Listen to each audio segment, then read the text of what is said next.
Thank you everyone for making time to be here. My name is Gadoni. I am the community manager at AfriPods. AfriPods is a podcast hosting and distribution platform, and we are building the largest library of African audio stories on the planet. Like I mentioned, I am also a podcaster. My podcast is OK Kiasi, award-winning podcast. It's up for an APV award in the relationship category, and I am here today to have a conversation with some amazing people, and we're talking podcasting trends in 2024, right? So I'm going to introduce Doris and Kip. Please come forward. As they come, please clap for them. Clap. Wow. Look at them, so cute. Hi, guys. How are you doing? Welcome. Yes, please sit, please. Okay. So, how are you guys feeling? I am well. Great. You're good? Yeah. Okay, so I start my conversations, all of them, in one way. I'd like you to introduce yourself to us, like someone who has never heard of you, does not know you. Please introduce yourself to the people. Hello, my name is Doris Onyango. I work here at SemaBOX. Basically, my job is to make sure that podcasters win. That podcasters? Win. I like that. Okay. Kip, introduce yourself. My name is Kiplagat Kiprop. My my major background is in music business, audio distribution. Yeah, and I am the product manager at SemaBOX. Ideally, I am in charge of the tech products that we roll out. Kip came with fans. Wow. Isn't that so exciting? Yes, let's go, fans. Okay, so, Doris, as you like to say, like you said, you like podcasters winning. How long have you been in the podcasting industry? I have been, my background, let me start there. My background is not in podcasting, neither is it in media. My background is actually in public relations. That's where I started off. But podcasting has always been interesting to me. Officially, I started working here at SemaBOX in 2021. Yeah, so from 2021 till now, I've been working directly with podcasters. Yeah. Okay, Kip, how long have you been in podcasting? Should be 4 months now. No. Ideally, it should be about 2 years because I used to help produce a few podcasts for my friends. Okay, so the reason I brought these people here is because they're the ones who have the knowledge of podcasting trends, but from the back end. So it's not like hosting, it's the producers, it's the people who are running platforms as well, because I feel like sometimes podcasters are very focused on being the creative and being in front of the camera and all of that, but then there's some information that we need from the back end, and these people are able to help us. So that is why I got you super producers.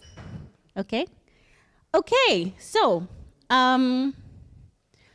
we're talking podcasting trends, right? And I wanted to find out, what new content formats have you seen working with podcasters? I know you work at SemaBOX, which is like a space for podcasters who come in. You have a lot of podcasters coming in and out every day. Yeah. So what formats have you seen that have been created or are coming up in podcasting? Okay, let me start with the most popular that we have is interview style, yeah? When you have a guest, just like we're doing here. But of late, I'm seeing more storytelling kind of podcasts, a classroom kind of setup, basically podcasts that have an educational background to them. That has been coming up quite a bit in the industry. What else? Yeah, definitely narrative podcasts are also really big right now. Just the most popular, what most people associate with podcasting as a genre is interview style. Okay, and from the back end, because I know you guys have a platform and are able to see statistics for some of the podcasters, do you think there's a specific, from your experience, is there a specific format that you tell people, this is the winning format? The beauty of working at SemaBOX is each and every podcaster comes with a fresh idea, an idea at least of what it is that they try to accomplish. So I don't direct people towards a genre or a format. I listen to what they have to say first, and then now we can say, okay, let's develop the podcast in this manner. So for me, it's very important that the creator, at the very least, comes into studio with an idea of what it is that they want to do. Not just topic, but also format. Yeah. When you say format, because a lot of people, when I asked earlier, are not podcasters, what does that mean? Okay. So,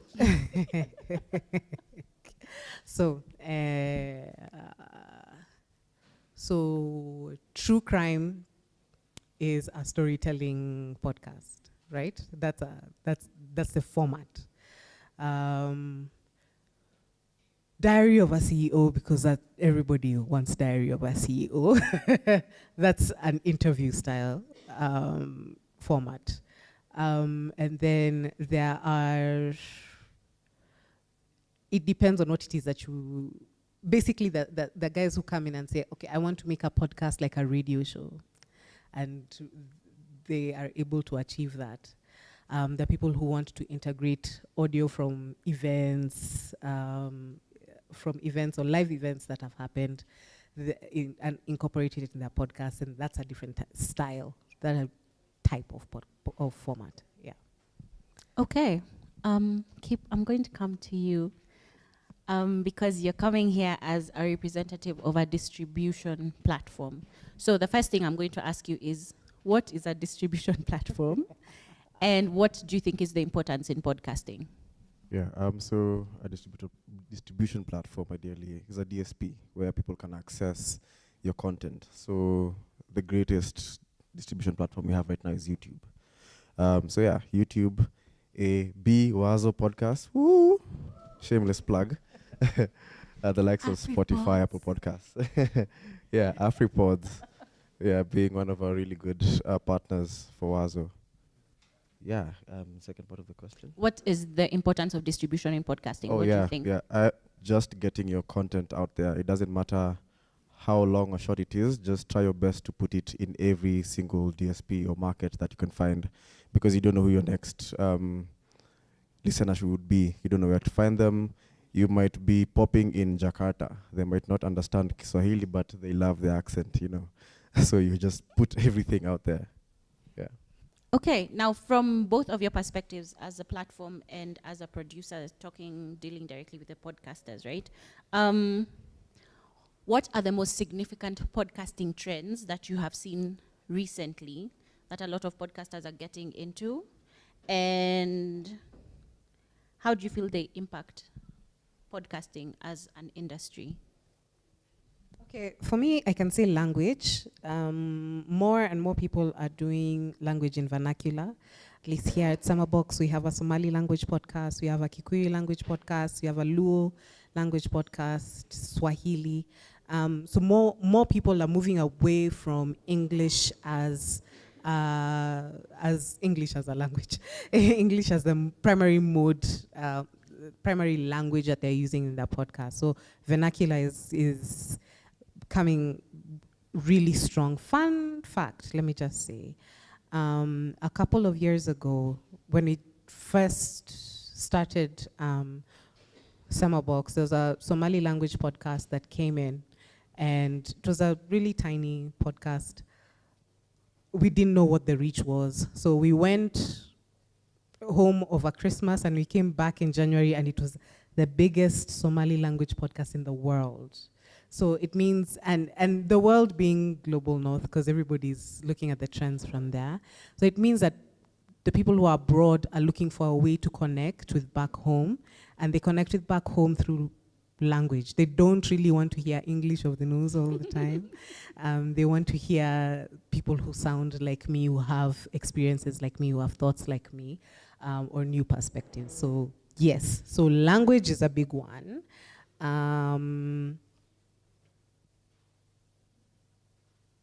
I can say AI is also another big trend that's coming in podcasting, but I'll leave Kip to answer that. It's been thrown to you. Fun fact: over my last in my last job, Somali content accounted for 10% of the content that we consume and produce from Kenya, and that is a lot considering I was working for TikTok. Yeah, and 10% is really huge. Like the rest are 0.1s and 0.5s. You can imagine how big of a difference 10% is. Yeah. As Doris mentioned, in terms of AI is a very crazy, powerful tool. Should it be utilized properly? Because at this point, as early as last week, we had a full episode auto-generated by AI, and it was prompted, and we were given a full 1-hour episode, and the AI going back and forth with different voices. We've been using it for post-production, in editing, clearing the audios and everything. But right now we're getting to a space where you can just type your episode into the computer and you can publish it wherever you want to publish it. So yeah, it's crazy potential. I think if utilized well, you can be unstoppable. Yeah, it's a nice, I think it's a good tool to assist podcasters. For example, the people who, especially for the people who are hearing impaired. You can use AI. AI has been big in ensuring that we make correct captions, because we know these tools don't get African accents. So using the tools that can get an African accent and remove and put out content that is correct. So that has been a good tool for us. The challenge is now when people use AI for malinformation. Understood. So I'm curious about something, because you've mentioned language and you've mentioned AI. Is AI developing to the point that it can understand our languages at the moment, based on your experience? Language, I can't say understanding the language. The most it has come is understanding the accent. So in captioning, not yet? No, not yet. Not that I've seen anyway.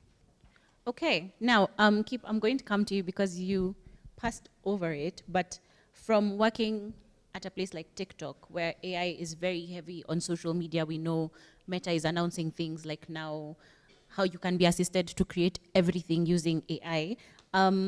My question to you is, how do you see that adaptation? So AI personalization of algorithms that social media has perfected, how do you see that coming into podcasts, and how would it impact the future of podcasting? Yeah, coming from a person who's been in the complete back end and seeing these things work, AI also pushes for discovery from the users. So depending on how everybody tailors their algorithm, everybody has their own algorithm, the content will come and find you. You don't have to look for it. The content will always come and find you, depending on how now you use your applications.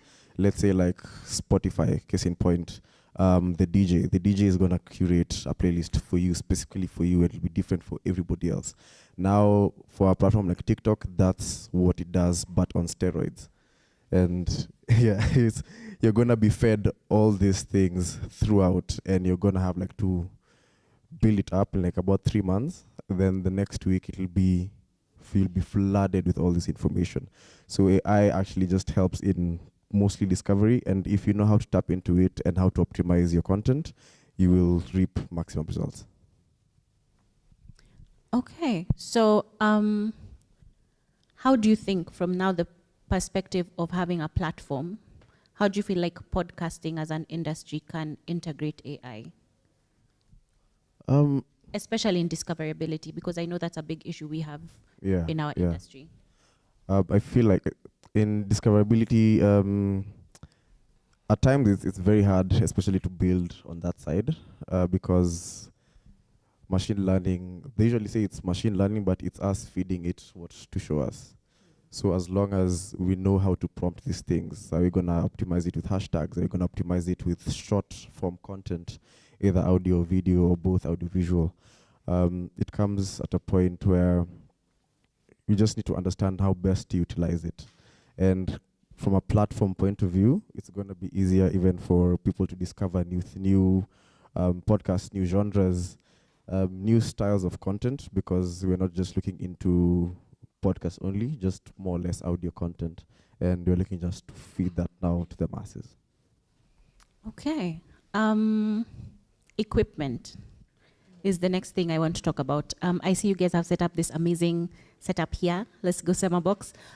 What do you think the trends are currently when it comes to equipment, whether from a studio perspective or when it comes to like podcasters? What have you seen being developed? What have you seen being used? And all of that when it comes to podcasting.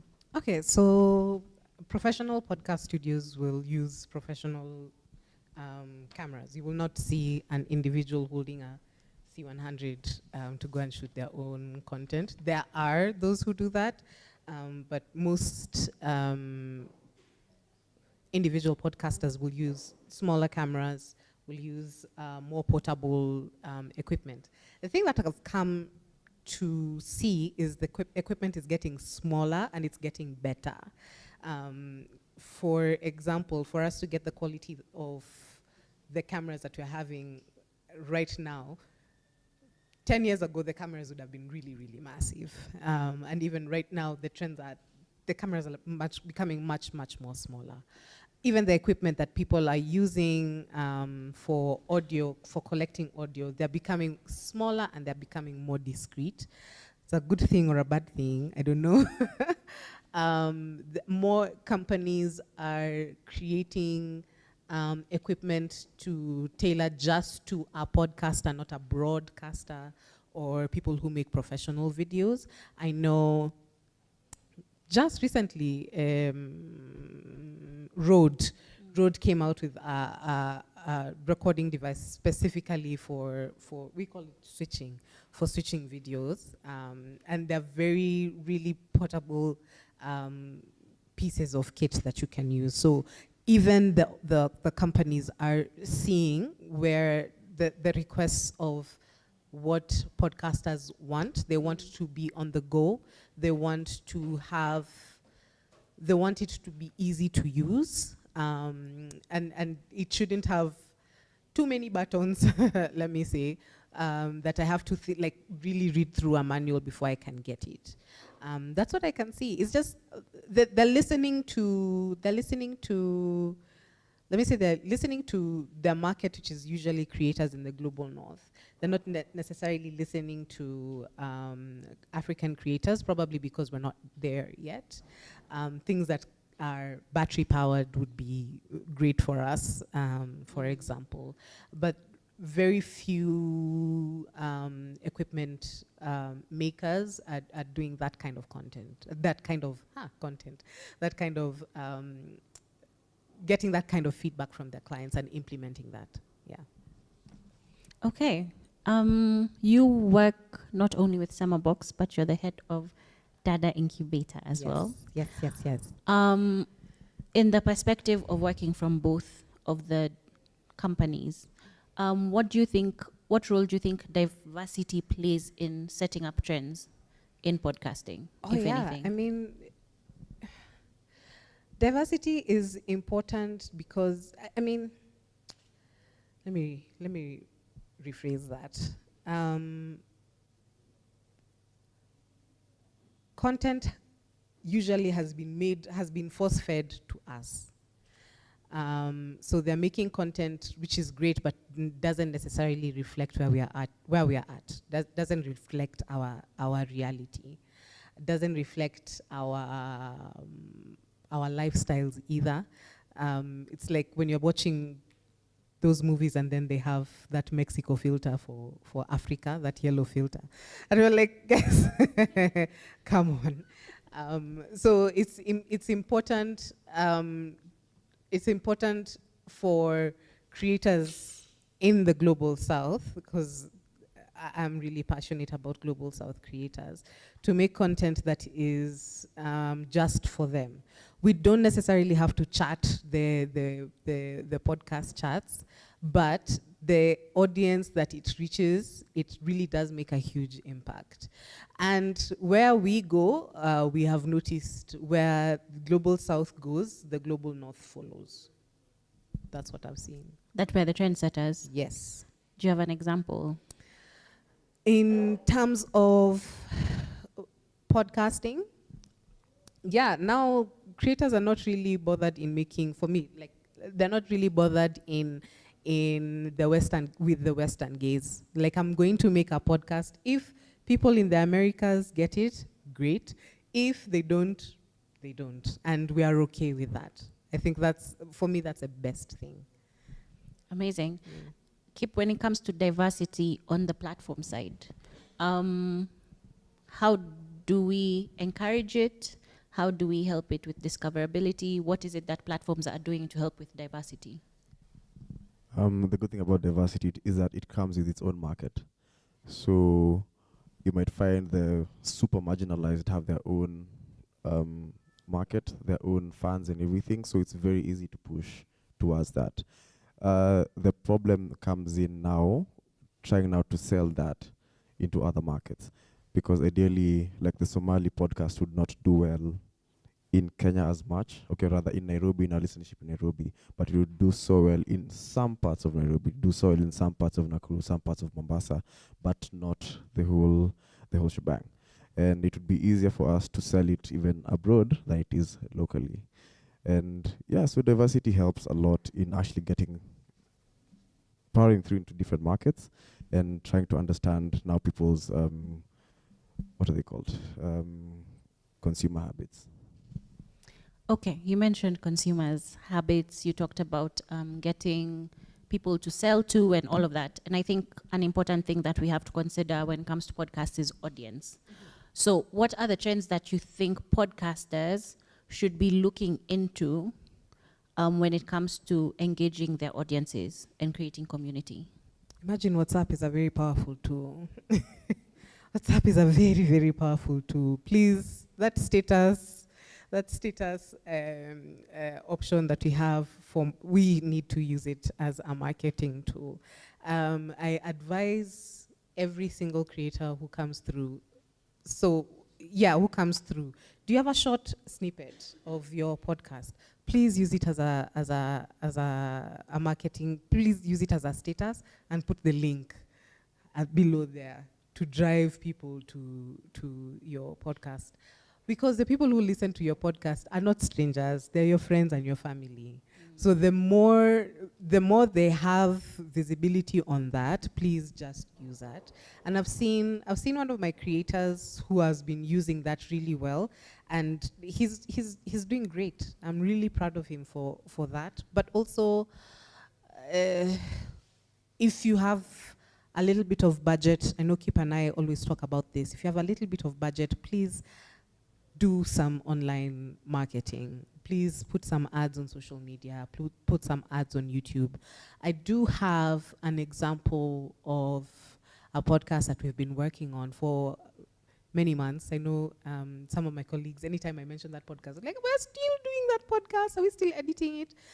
But we were so worried on look and feel, which is a very important thing to be worried about, but just don't be fixated on it. That's my advice. The podcast wasn't doing that great. It was averaging like 60 views. And I said, guys, come on. You're not putting all this money, you're not putting all this effort, time, thinking into a podcast for you to be getting 70 views on a podcast. That's ridiculous. I said, please put some money behind the podcast and put some money on YouTube, and put a call to action. Just this week, we found that they had grown from, like, what was it, 163, Dushi?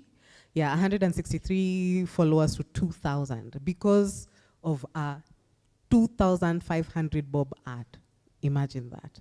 So sometimes we think that organic is the best way. I think organic is dead. I think organic is dead. We have to put some money when it comes to advertising behind our podcast. From the perspective of platforms, whether TikTok or Was or Now, do you agree with that? How do we use social media, I guess, as a way to engage our audiences as well? Yeah, just to echo what Doris has said and to add on to that is that your podcast or your episode is your product. Nobody launches a product without having a good marketing strategy or marketing campaign. So you can't put out your podcast and then say, okay, nimetoa podcast, watch. You haven't done anything, you've just prompted people, but then now you have to actively do it. Put money into Google Ads, get your AdSense account right, go to Meta for business, go to Twitter for advertisers, do all these things, because they actually give out certificates for people just to study those, how to do marketing on those platforms. And that's where you're going to get all your reach. So please, by all means, once you have your product out, please pour every single resource you can get. You'd rather do an audio only podcast, then the money that you're going to do it for, you're going to put on video, put it in marketing, because now that's where you're going to get your ROI from. That's where you're going to get possibly more income from. And yeah, just please, by all means, handle marketing first. That's the trend that we are trying to sell to our podcasters here at SemaBOX anyway. So as much marketing as you can, please do it. And nobody is going to talk about your product more than you. So it should be a walking billboard for your podcast. Definitely be a walking billboard for your podcast. Yes, shameless plug. You should. You should. It's true. To quote Dan always says, you should say, hi, my name is, and my podcast is, when you introduce yourself, even if you're at church. He says, because he said, be like a matatu driver, is the analogy he uses all the time. Be like the matatus in Nairobi, just annoy people until they're like, oh, fine, I'll check this thing out. And if you're doing a good job, they'll stay. Yes? Yes. So accessibility, is that a conversation we're having in podcasting? Is it a conversation we should have? What are the trends we're seeing around that as well? Accessibility in terms of having the podcast, being able to having the podcast, being able to distribute it. Who is the audience? Because I know, like at Africa Media Festival, we had the, I won't use the politically correct term. Person with disability? Yes, but you see, like now how we have things like people who do sign language, who do things like that. There's people who are in that space who want to create podcasting. How are we as a podcasting community creating things that would access or enable them to come? Yeah. So what has been mostly being done right now, I'm seeing an uptake of video. I think we had mentioned with Kevin Brown, like people are really doing video podcasts. They're really doing video podcasts, and that's great. I think that's generally where podcasting is headed, into video content, because Spotify is also taking video content.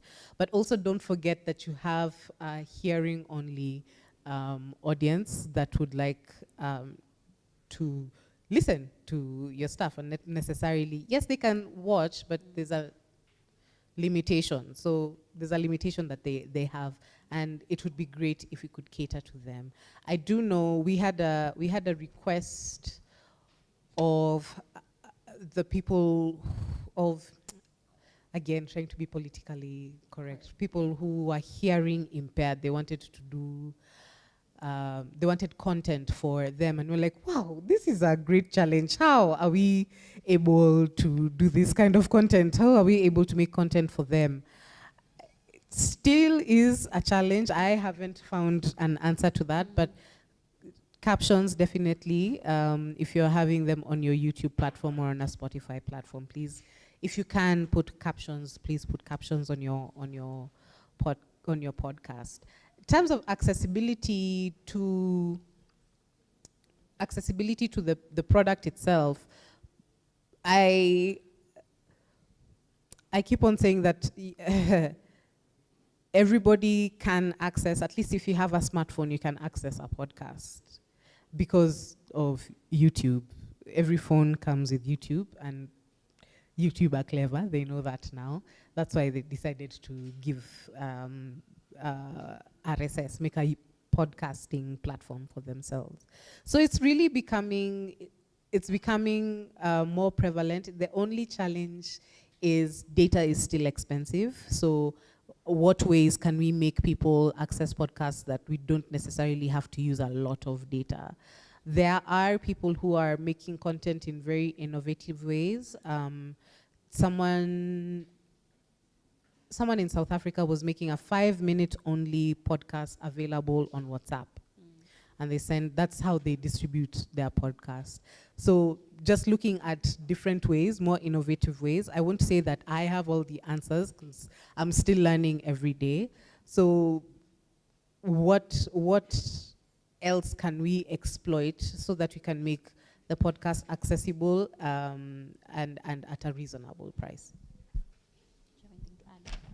Yeah, also in terms of accessibility, I think we also dwell so much on the differently abled that we also forget that it's also an economic crisis in itself. Because the same way we used to have this problem in music distribution where music and podcasting is an actual luxury. It doesn't put food on the user's table, and we have to find a way to actively package it and send it out to them. So what does it look like? Does it look like low fidelity audio formats, low fidelity video formats? Does it mean that we have to make what we call a progressive web app, where they can have it on their phones that have Opera Mini, because there are people who still use Opera Mini, and there are people now who, like us, we just use the applications on its own. Mm-hmm. So accessibility also goes full scale from social classes into differently able people. Okay, I had someone who does it via USSD because the people who they're trying to access don't have smartphones. So what they do is they have a USSD code and it sends you like part of the conversation. Oh, that's interesting. Yeah, I know, yeah. So yeah, I think it's just innovating yeah. in different ways and spaces and figuring it out from there. Metrics. Which metrics should we be checking as podcasters? I'm here to write notes today. What metrics are the most important when it comes to whether it's getting the success of the podcast, figuring out the trends, figuring out when I should adjust, figuring out when I should monetize? What metrics am I considering? Keep. Yeah, I knew it was going to come to me at some point. Yeah, I'm actually very big on data. All I do is crunch data almost on a daily when I'm not editing videos. Metrics, so far it should be your active users, your active listeners. Where are they from? You can have majority downloads for now from Wazo are purely from Kenya, but mostly East Africa. We have somebody in Spain. It's very weird. Just checking out their locations. Mostly just the normal demographics, the location, age, and the devices that they're using. So are they listening in from a computer, a tablet, a phone? Are they using iOS or Android, the two main operating systems? Are they on Windows or Mac OS? Those usually help a lot. Also, just trying to understand the where to place your listeners economically, because you cannot have people who are mostly on Android trying to get them on like iOS only. So you need to find what kind of, if you're gonna get now into like commercial adverts putting into your pod, you need to know what to sell and when to sell and how to sell it and who to sell it to, because at the end of the day, these brands are gonna come in and look at your data, especially your demographics, your insights. What do your plays look like? What do your plays look like in a week, in a day, in a month? What's the average for all those plays? Where the majority of the plays come from, because you can have 100,000 views, but 99 are from Nairobi, and 100, like the rest are from Kisumu. So what brand can you push in that side? Yeah, so mostly just look at how your crowd consumes your content, and then you can make different decisions depending on what you see. I think Kip has mentioned, has answered from a very quantitative level. I would say qualitative. Decide what success looks like for you. Are you looking at numbers or are you looking at impact? I think both are great. You can have 100,000 people who are listening to your podcast and only 500 are sending like comments or they're writing back to you saying, I really enjoyed this podcast. Or you can have 500 people who are listening to your podcast and they're actually actively buying whatever it is that you're selling, right? Like I said, decide what success looks like for you. It could be numbers or it could be impact.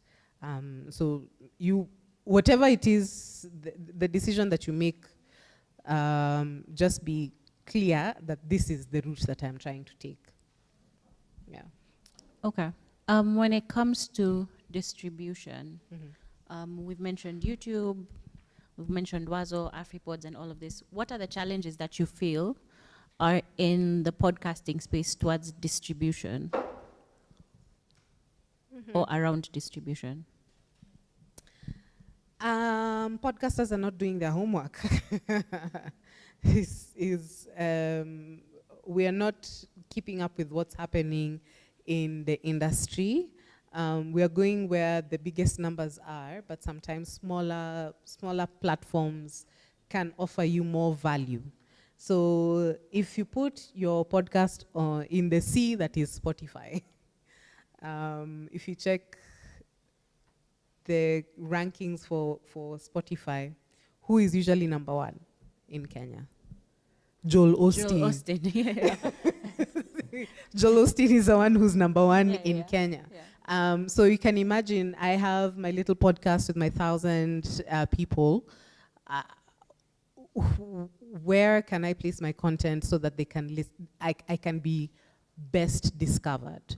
So that's why I enjoy platforms like Wazo and like AfriPods, because there's more room for me to be discovered, for my content to be discovered. And not only that, these platforms are accessible to me. Like the people who are managing those platforms, the smaller platforms, they can answer. Imagine sending a question to Spotify. When will you get a response? If you send It will be AI. it will be AI. If you send to Wazo or to AfriPods, we are here. We'll quickly check what the challenge is and sort you out. So, yeah. Do you have anything to add? You're good. Okay. Wazo, we've talked about it a bit. What is it that made your team at SemaBOX feel like Wazo was a necessary addition, I guess, into the space?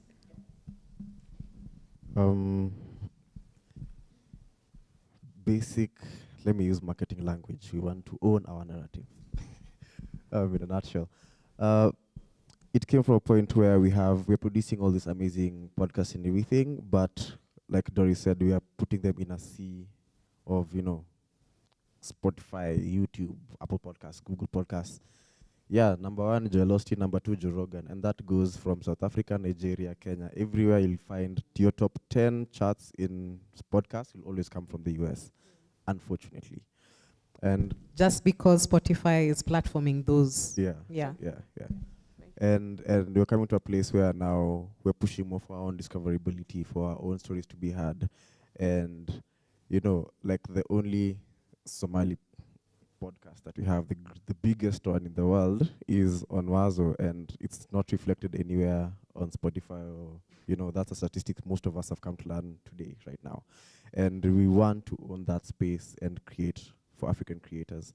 And also just trying to find a way how we can make money on our own, because podcasts don't have royalties. There's nobody who's paying us. We're actually paying to be put in these platforms, Save for AfriPods, who put like your podcast up for free. The rest charge you either monthly for a yearly fee for distribution, and it also comes with its own problems altogether. And we want to close that gap where we're able to create freely and do whatever we want. And then now at the end of the day, see how much money we can make from that stream of income. Yeah. Okay. When it comes to platforms and things like that, what are the things we can do as Wazo, AfriPods, and all of this in the space as industry professionals that would help us get, I feel like, the data, because that's what a lot of people look for, and come together and collect the data? Because I've had a lot of people approach me and be like, what's happening in podcasting? Where do I get the numbers? So how do we allow them that information so that the money comes, the audience comes, to prove the viability of the industry to the people? There is research that's being done about the podcasting industry. It's just sometimes, how do I put it? I don't want to say the silos that we work in that don't allow us to talk about the research, but it's not as easily accessible, or people just don't know about it. Like, I could be shouting in this corner that this research is really being done about podcasting, but nobody's, I'm screaming inside a bucket. There is a lot of research that has been done about the podcasting industry. Baraza has done 2 research papers, Baraza Media Lab. So they've done 2 research papers about the podcasting industry, the trends, and not just in Kenya, in Africa. So please check them out. Check out Baraza Lab, the research that they've been doing on the podcasting industry. People who work in the podcasting sector, the podcasting industry, and Gathoni, we've spoken about this, we work a lot in silos. Like SemaBOX is in this corner doing this, AfriPods is in that corner doing this. Why don't we all just meet and just talk? Like, hey guys, what's happening? So it would be great if people who, the people behind the podcast can actually talk about the challenges they're facing, what it is that they're seeing, because what you see is different from what I see, and I could implement your experience in order to make the podcast that we're creating here at SemaBOX, or the podcast that we're creating in Kenya generally, be better. So, yeah. Yeah, I think mine comes from value addition. If you're a podcaster, what does your distributor add value? How do they add value to your podcast being on their platform? You know, does that mean that you can pay an extra fee to have more reach, more, let's say, playlisting per se, being in the top trending? Because people do pay for that in these other platforms. I mean, yeah.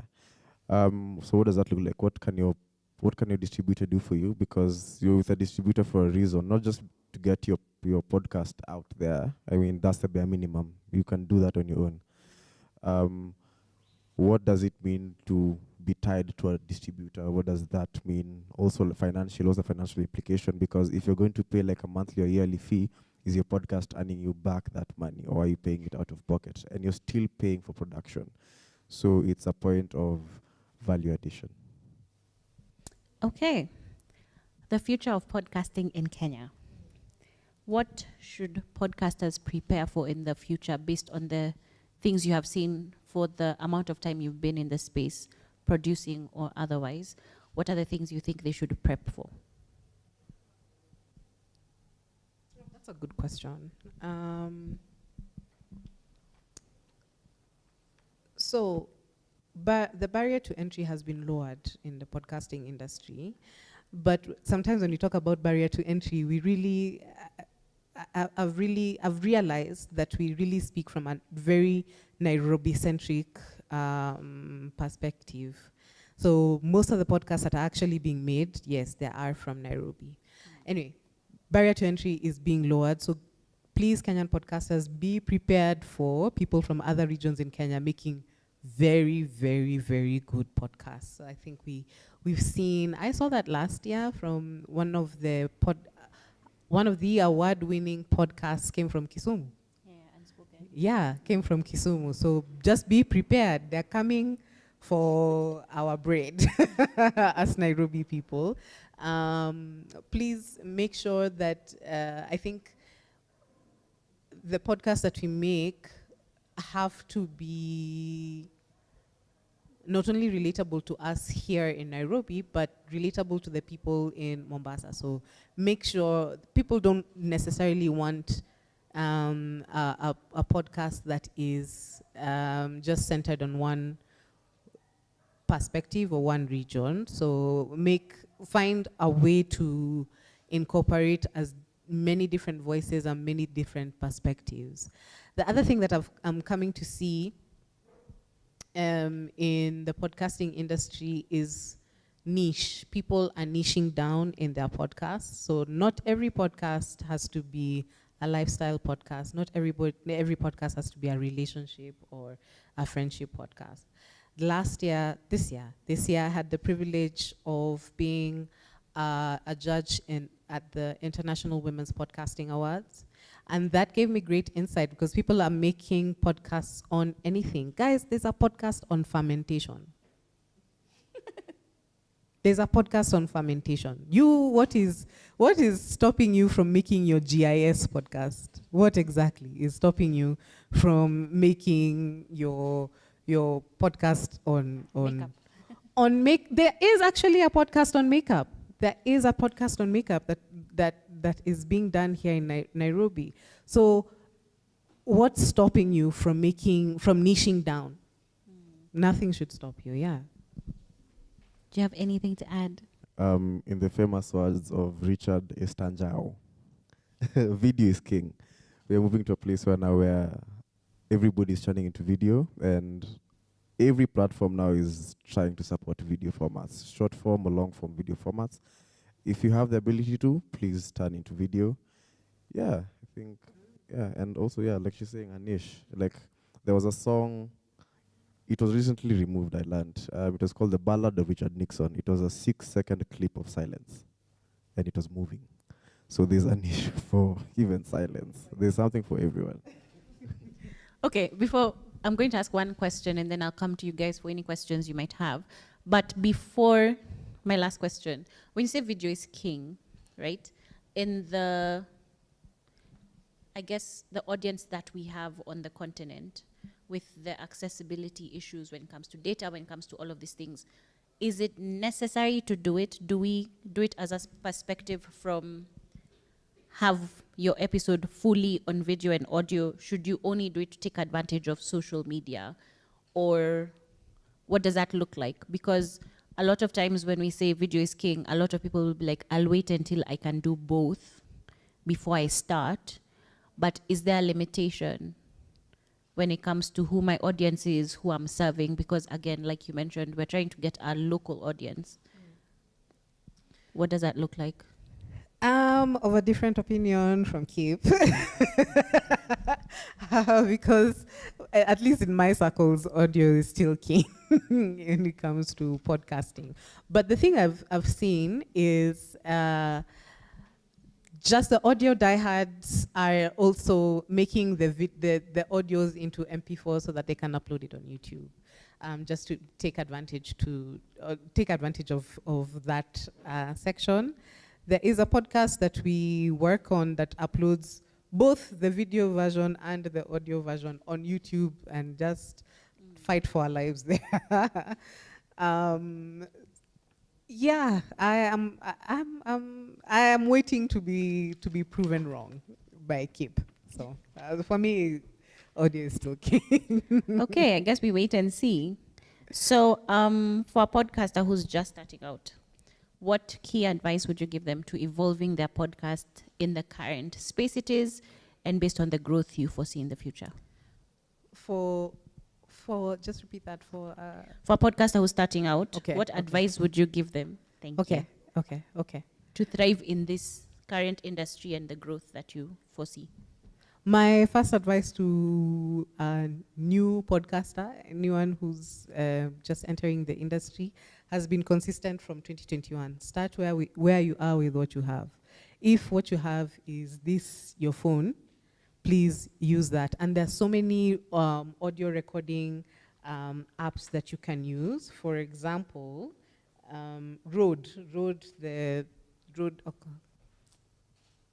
the microphone guys. Yes. Rode has an app that you can use to record audio, and it's pretty good. There are applications that you can use online that are for free for editing your audio, for editing your video. So start there. What I can say is, when it comes to evolving trends, please read. Google is free for everyone. Please research as much as possible. There's so many platforms who are putting out their own research papers, their own documents for the audiences that require them. Buzzsprout is always putting out how-tos. Spotify the same. Wazo is, we are getting there. Wazo is getting there as well. I do know that internally there's some papers that have been written, some documents that have been written on podcasting and just basically what to do to make your podcast better. So, yeah. Also AfriPods. Yes, AfriPods as well. Plug always. Okay, what would you tell a new podcaster? Yeah, just start with what you have. And also, don't shy away. Just start. Just start. Don't think about your market. Your market, you will find your market eventually. Also, don't be afraid to test out new stuff. Don't be afraid to fail. Don't take them as failures. Take them as lessons. Just start. You'll learn a lot along the way. You'll learn how to become an audio engineer if you want to. You can become your own pro video editor just by the use of your phone. Yeah, platforms are making it easier. AI is making it easier. As a production house, we also do use AI to edit our videos. So technology is there for you to make your life easier. Please use all the tools. There's some that are free. If you can afford to pay for them, pay for them. Hakuna mtu atakuchapa, pesa ni yako. Yeah, just do what you can with what you have. I think the other thing I'd say is don't be a perfectionist. Please,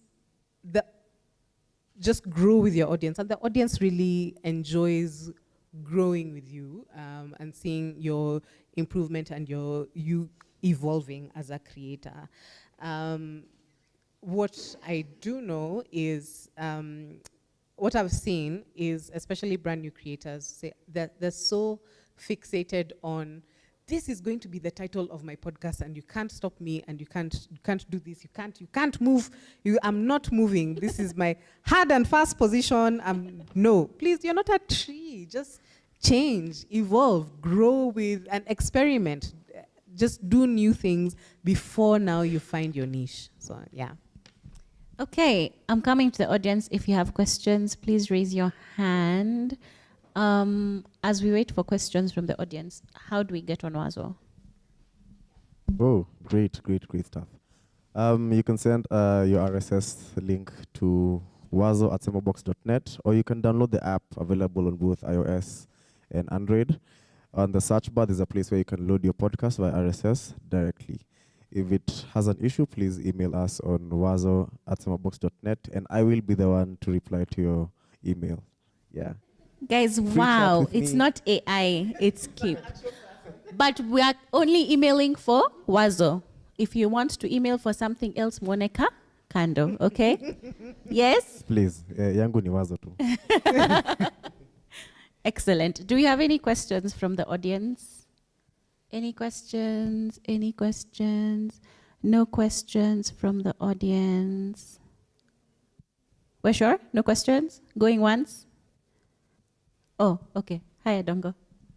Hey, I have a question about the time, or rather the time the recording time for a podcast and the listening time as well. So when we began this session, Gadoni asked us what, according to the statistics, how long is a podcast, and the answer was 43 minutes, if I'm not wrong. And I'm concerned about the attention span, and also video versus audio is king. Yeah.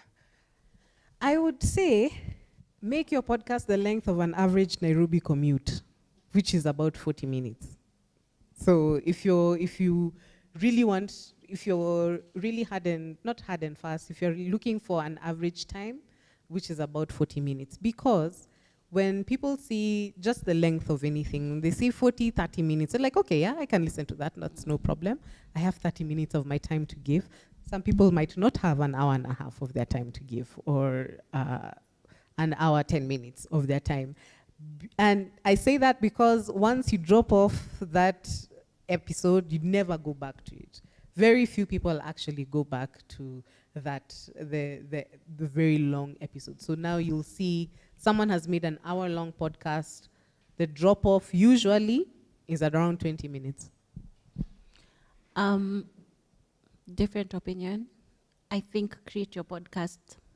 However, my podcast is averaging between an hour and a half.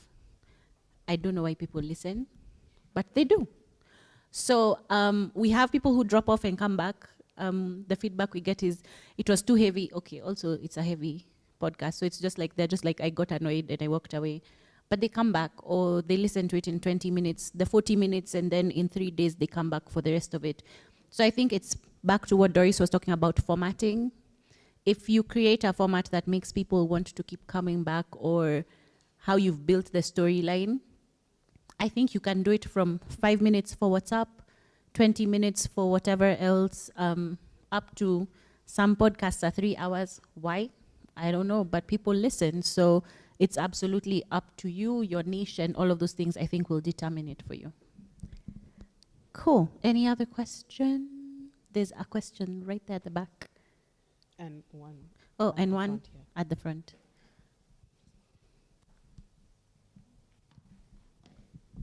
All right, thank you. So I have, first of all, let me start by commenting on the Afrocentric approach towards podcasting.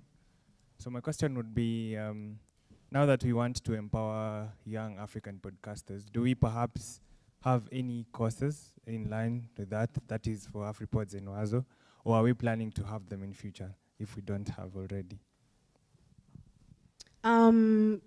SemaBOX has a yearly event called PodX, a gathering of podcasters.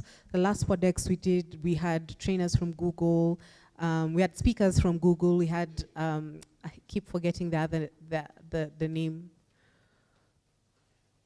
I'm so sorry, but I've forgotten the name of the other trainers. So we do have resources.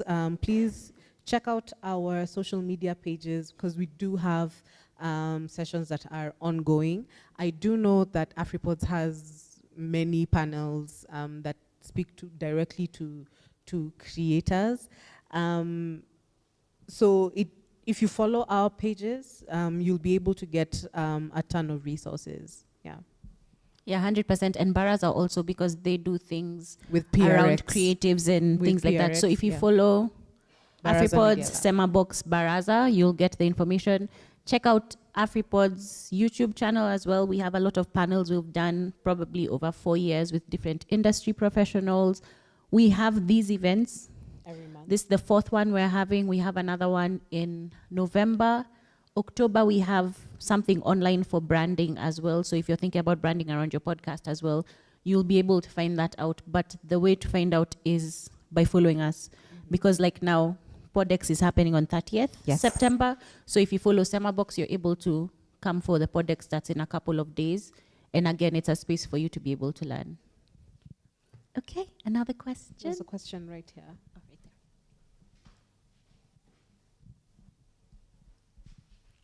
Hi, everyone. My name is Noni. My question is about hook and growth. So essentially, regardless of how long your podcast is, how can you be able to hook your audience at the very least 2/3, if not from beginning to end of your podcast?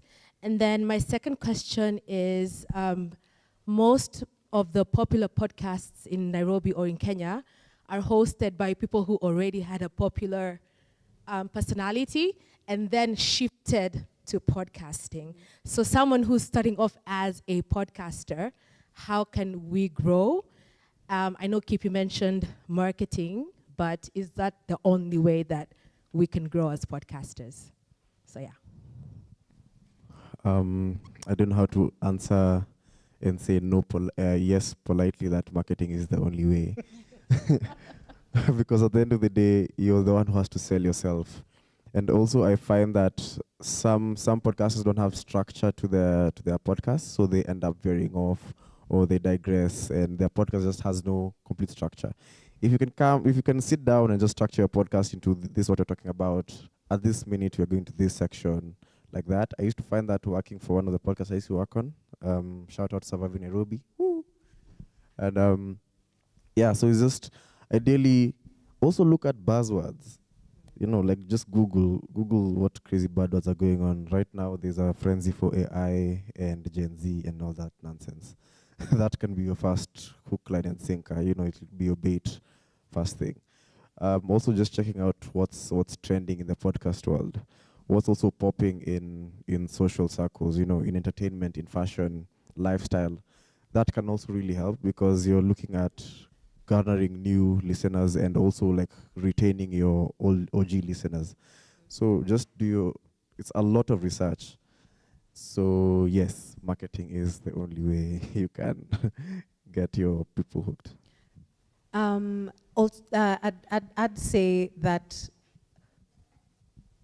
in as much as we are creating our community for our own podcast, also plug in into other people's communities as well. We do have a podcaster here who came for, we had a mixer for Wazo, and he found another podcaster here and say, hey, why don't you appear on my podcast? And he has appeared on the other podcast, so that means the audience is growing. So it's those small steps. It's sometimes it takes time. I think don't expect your podcast to have 100,000 views or even 10,000 views in the first couple of episodes. It's going to take time. The thing that I've realized is for podcasters, especially new ones, they lose steam by episode 7, and only 10% of podcasters in the world reach episode 7. Can you believe that? So if you've already reached episode 7 on your podcast, you're better than 10% of podcasters in globally, if you've reached episode 7. So now what do we need to do to be in the 30%? Yeah. For the hook, I think play on your personality as well. Sometimes I feel like people like to remove themselves from their product. You don't have to be fully yourself. You can create a character around if that makes you feel better, but the authenticity of the host helps with that. Figure out SEO.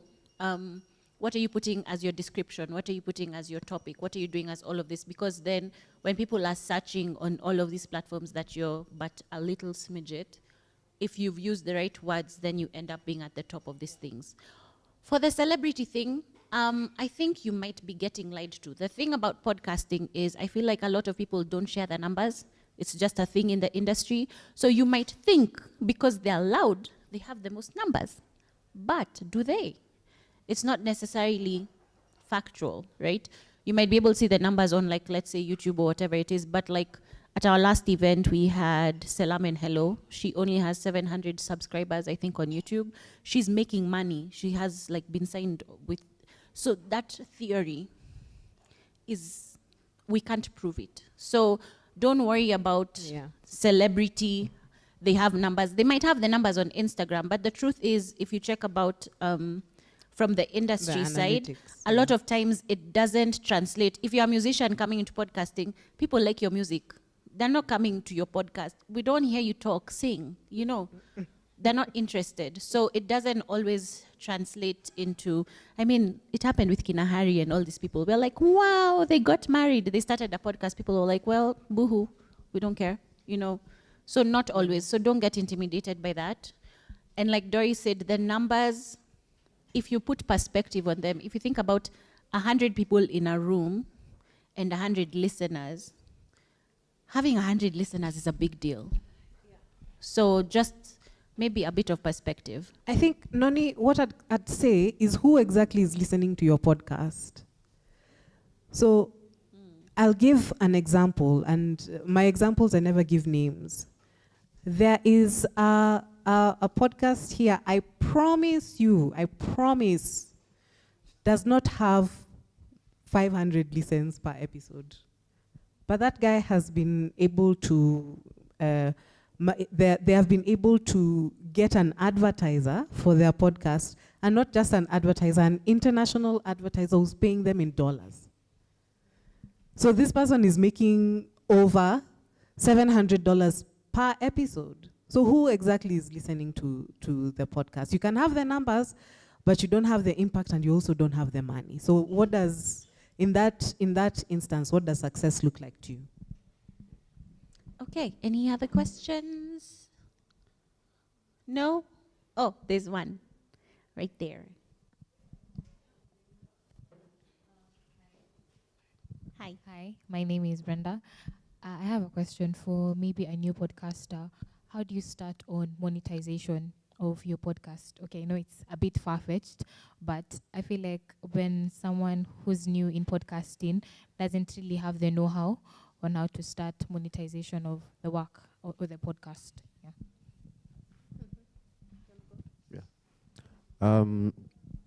To be quite honest with what I've seen in podcasting, nobody really knows how to monetize their podcast. They just grow their community, get their numbers, get traction, and suddenly somebody will come knocking on your door, or you can throw out proposals and somebody will reach out with an offer. It's just building a community. As we've said, AfriPods, Wazo, SemaBOX, we all have our own communities, and the people who we usually work with, that's just the go-to. There's no specific formula to become monetized, but they look at a lot of data. Your numbers, how do the numbers look like? You might have 100 subscribers, but you might have one episode that has 1 million views. So you can capitalize now on your next one that will trickle down your 1 million views into the next, and it'll grow your subscribers in tandem. And yeah, so there's no legit formula. It's just doing your thing, grow your community, but also be very intentional with growing your community, because they're the people who the brands will want you to help them reach. Yeah. So look at yourself as a bridge between the brand or whoever has the money to their market, and you have that market. Now capitalize on that, grow on that, be intentional on that. Yeah. So, I'd like to echo what Gathoni said. Sometimes we are lied to. Sometimes people think that the advertiser comes to me, the advertiser doesn't. I go to the advertiser, I write proposals, I sell my podcast, I sell, and I sell, and I sell. A great example I'd give you is Adele. Adele, #1 broadcaster, she was on a breakfast show, and she made money on her podcast in episode 27. So it takes time. No matter who you are, it does take a lot of time, but it also takes effort on your part. So these platforms, these global platforms, don't monetize African creators, I believe. Spotify will not monetize us, neither will Apple Podcasts. So the impact that even in the global north, Trevor Noah, those are the guys who are getting money because they had some celebrity. For us, we'll sell, we'll write proposals, we'll talk to people. I keep on telling guys, please, you don't necessarily have to go to your big telcos. You can ask your friendly neighborhood bookshop, can I advertise your bookshop and give me something, So you can start small, and that's a great place to start. The other thing is, think of your podcast as a business. So when you're starting a business, you figure out who your audience is, you figure out who you want to possibly work with based on based on your topics, based on all of this. An advantage you might have is if you have a very niche podcast, the people who you can access when it comes to money are very specific. So I say I start one on photography and its lenses. I can go to Sony, Canon, Nikon, and just be like, excuse me, I have 100 people specifically listening to that.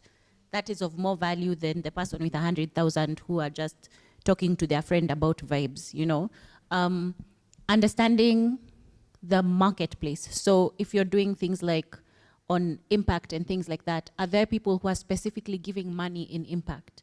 Can you go to people like the people who do grants and things like that? Is what you're doing in the space of grants. So you need to figure out and do a lot of research, which is something Doris had spoken about, and figure out what you offer and what you're trying to grow, and then do research around who are the people who have money in this space, so that when you're doing the proposal, you already grew the audience that you knew Coca-Cola needed, for their impact specifically, not just for vibes. So you're not necessarily having to do the Instagrams, drinking the Coke. You're like, I was picking rubbish in the neighborhood. Still Coca-Cola money, you know what I mean? So understanding that and doing research in that space and understanding who you want to be able to approach before you start helps you when you're now writing the proposal, because now I know my audience is 18-25, it's mostly women. So if I go to Kotex, for example, then I have the thing. Yeah, so think about that. Do a lot of research, because I feel like podcasters, creatives, bless our hearts, we don't like doing work. Do the work. Yeah. Any other question? Last question? Oh, there's another question. Does anyone else have a question? Yeah, the mic is coming to you. Anyone else? Okay. Same row. Yeah. Hi. Hi. Please stand. Hi, I'm Angel, and my question is, how exactly do you get your niche for a startup podcaster? Oh, that's nice. So you start with, what are you interested in? It's a very simple question. What am I interested in? Or what am I interested in learning? There's a podcast that I really enjoy. It started here. It's hosted on AfriPods, called the Yes Girls. And their motto is, I'm going to say yes. They said yes to learning Greek. They said yes to learning how to make cocktails. They said yes to CrossFit, yes to being a DJ, yes to being a stand-up comedian. So that is, for them, that's their way. So they haven't necessarily niched down on a specific theme. Well, their theme is saying yes. Yeah, I'm going to say yes to this challenge. So start with, what are you interested in, or what are you interested in learning? Recently I came across a podcast.